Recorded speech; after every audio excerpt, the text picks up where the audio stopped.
Body of the girl जिसके मुंह में खून था, शरीर में कोई कपड़ा नहीं था, पैर दोनों राइट एंगल में मिला गया। एक पाँव बेड के इस तरफ, एक पाँव बेड के इस तरफ मिला गया। चश्मे को कूटा गया जिसकी वजह से आंखों से खून निकल गया।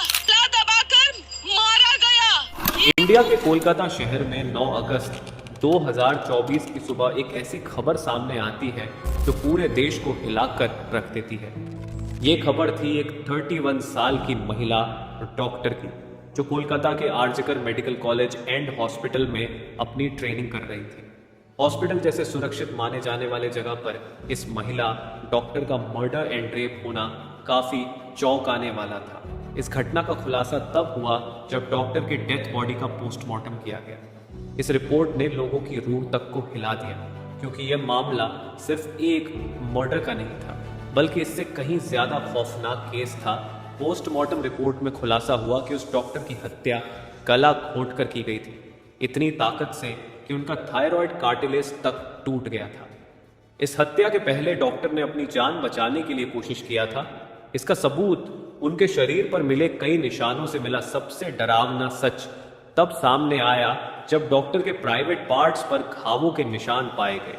इससे साफ हुआ कि यह सिर्फ मर्डर का मामला नहीं था, बल्कि ये रेप के बाद किया गया एक खौफनाक हत्याकांड था। हॉस्पिटल के परिसर में इतनी बड़ी घटना हो जाती है और किसी को कान खबर तक नहीं होती। क्या उस रात कुछ ऐसा हुआ था जिसे जानकर आप गुस्से से बौखला जाओगे? क्या वहां कोई और था जिसने इस क्रूर घटना को अंजाम दिया?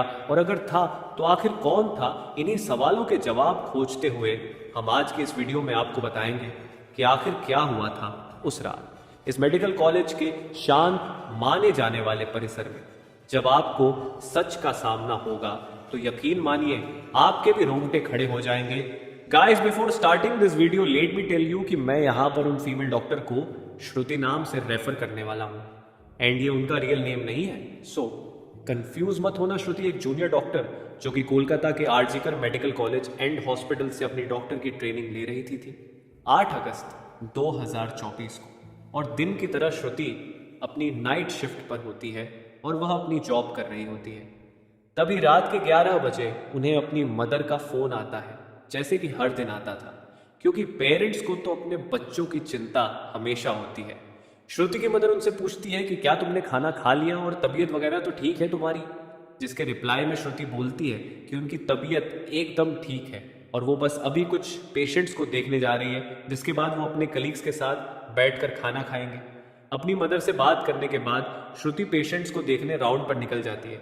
सारे पेशेंट्स को देखने में और अपना काम खत्म करने में श्रुति को रात के 2 बज जाते हैं, जिसके बाद वो अपने कलीग्स के साथ जाकर हॉस्पिटल कैंटीन में ही बैठ जाती है, जहां मिलकर ये लोग अपना खाना भी खाते हैं और साथ साथ थोड़ी बातें भी करते हैं। खाना खाते खाते और बात करते हुए रात के 3 बज जाते हैं और इस वक्त श्रुति थोड़ी थकान सी फील कर रही होती है, तो वो अपनी थकान दूर करने के लिए इस हॉस्पिटल के 4th फ्लोर में बने सेमिनार हॉल में जाकर रेस्ट करने लगती है। श्रुति के रेस्ट करते करते सुबह के 7:30 बज जाते हैं, पर वो तब भी इस सेमिनार हॉल से बाहर नहीं आती, जो कि काफ़ी ज़्यादा अनयूजुअल था, क्योंकि श्रुति कभी भी आधे 1 घंटे से ज़्यादा का ब्रेक नहीं लेती थी।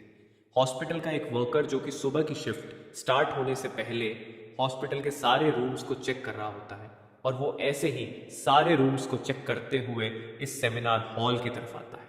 जैसे ही वो सेमिनार हॉल के बाहर आकर उसका गेट खोलता है, उसकी आंखों के सामने होता है एक भयानक नज़ारा, जिसे देखकर वो बहुत जोर से चीख पड़ता है। इस वर्कर की चीख सुनकर आसपास के लोग वहां इकट्ठा होने लगते हैं और देखते हैं कि इस सेमिनार हॉल के अंदर श्रुति की बॉडी बिना कपड़ों के पड़ी हुई है और उसके बॉडी पर कुछ ब्लड के निशान भी हैं।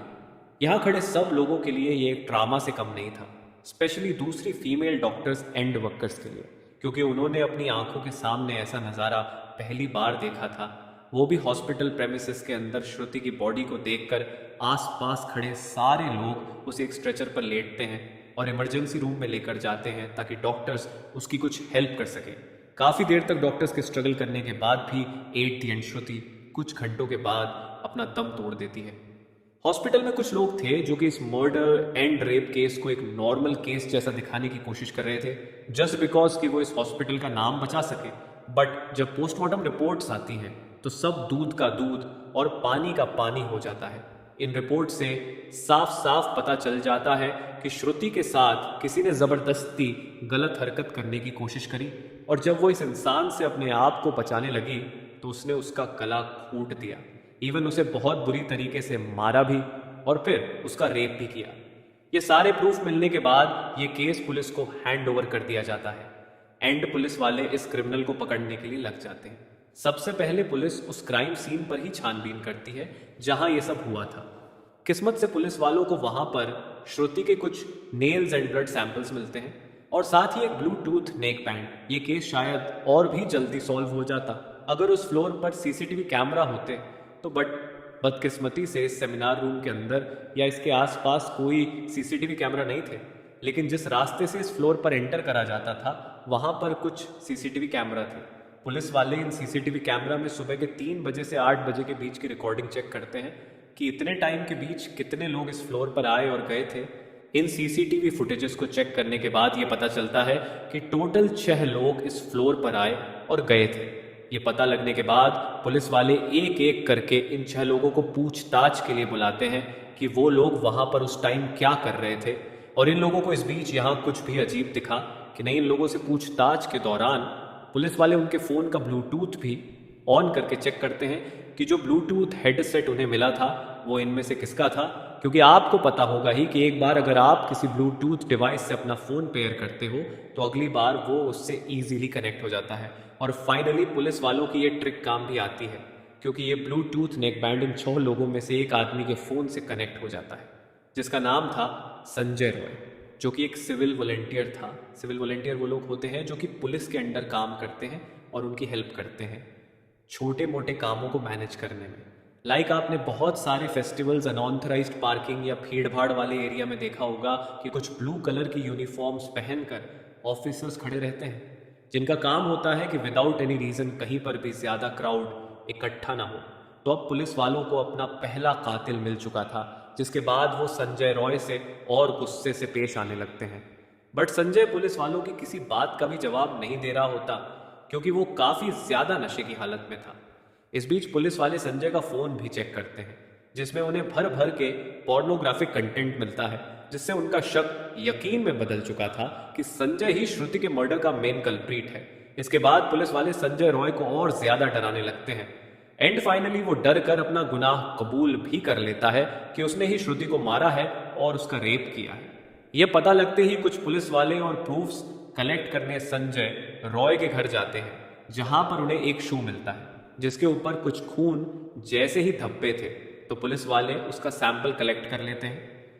थोड़ी और तलाशी लेने पर पुलिस वालों को संजय के घर के बाहर कुछ कपड़े सूखते हुए दिखते हैं और ये वही कपड़े थे जो कि उस दिन संजय ने पहने थे क्योंकि ये सब सीसीटीवी कैमरा में कैप्चर हो गया था जिससे जाहिर था कि संजय ये प्रूफ मिटाने की भी कोशिश कर रहा था। बट जब संजय को पूछताछ के लिए पुलिस स्टेशन में लाया गया था उस वक्त वो काफ़ी ज़्यादा नशे की हालत में था। तो क्या वो ये सब बस इसलिए कर रहा था ताकि उसे कम सज़ा मिले, जस्ट बिकॉज वो उस वक्त नशे में था। बाद में जब पुलिस वाले उस शू पर लगे ब्लड सैंपल्स को चेक करवाते हैं तो वो भी श्रुति के ब्लड से मैच हो जाता है which was a solid proof against him. इन सारी रिपोर्ट्स एंड डिटेल्स को एक साथ कंबाइन करके पुलिस वालों को पता चलता है कि उस रात संजय रॉय काफ़ी ज़्यादा नशे की हालत में था और वो रात के 11 बजे हॉस्पिटल में एंटर करता है। संजय अक्सर उस हॉस्पिटल में नाइट शिफ्ट किया करता था तो उसे यहाँ की काफ़ी अच्छी नॉलेज भी थी कि कहाँ पर कैमरा है और कहाँ पर नहीं।